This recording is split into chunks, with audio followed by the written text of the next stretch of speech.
in living in foreign cities like Paris and Shanghai, being in the Merchant Marine Service, things like that. And they were very much a kind of a snapshot of the world between the wars. And one of the very exciting things about that was it was still a time when you could,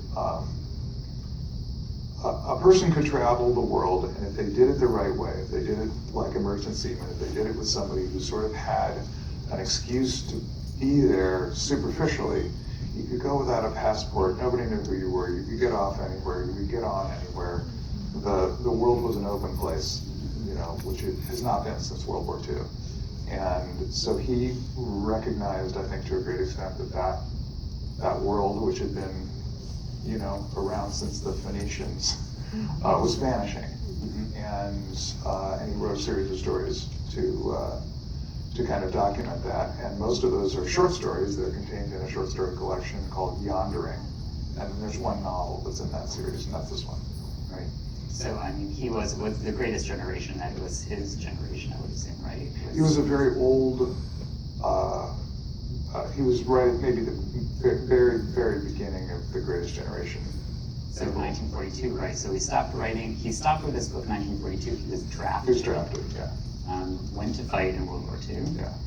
And then he came home and did not finish the book, did not pick up the book again. Right. Before the war, he had been living with his parents in Oklahoma. After the war, he very much wanted to move to Los Angeles, where he had spent some time earlier in his life. And that imposed, you know, a great deal more of a financial burden on him. And so he had to write short story after short story. He aimed, in the years following World War II, he aimed for 50 short stories a year. So. Sounds like a lot, but that's a working writer then. I mean, you were getting paid what at that point?